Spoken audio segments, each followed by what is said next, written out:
Pemirsa, jumlah pecalang di Bali jumlahnya ribuan orang karena pecalang hadir di tiap desa adat mengamankan kegiatan adat di Bali.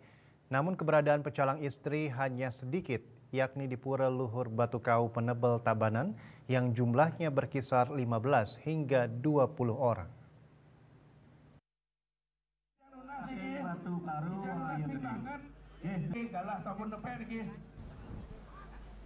Ngurah Adnyana selaku penyarikan utama pecalang Bali mengatakan, baru ada pecalang istri di Bali yang terdata sebagai perintis ada di Pura Luhur Batu Kau yang jumlahnya 15 hingga 20 orang, bertugas menjaga keamanan dan memeriksa kelengkapan saat memasuki areal Pura Luhur Batu Kau Penebel Tabanan.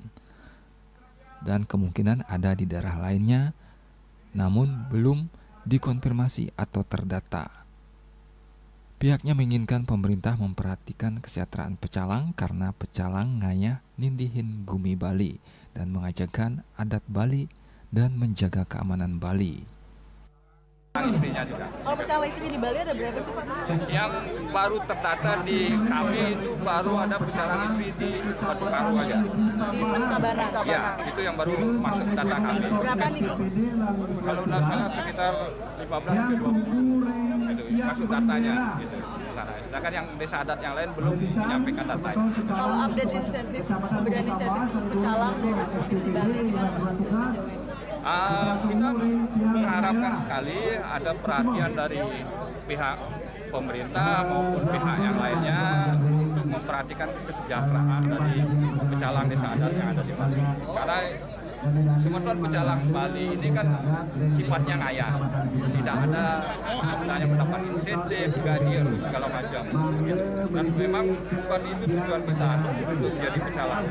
Tujuan kita adalah ingin mendidikan bumi Bali, ingin mengajarkan bumi Bali, dan ingin menjaga keamanan dan ketertiban di wewidangan desa adat. Tapi ada update-nya nggak sih Pak? Kira-kira kapan dapat insentif? Itu kita belum tahu nih. Gitu. Mudah-mudahan secepatnya lah kita harapkan. Ngurah Pradnyano berharap perhatian pemerintah daerah ataupun pemerintah pusat segera merealisasikan insentif kepada pecalang di Pulau Dewata meski pecalang hadir untuk ngayah mengajarkan adat budaya Bali. Agus Sudiatmiko, Bali TV.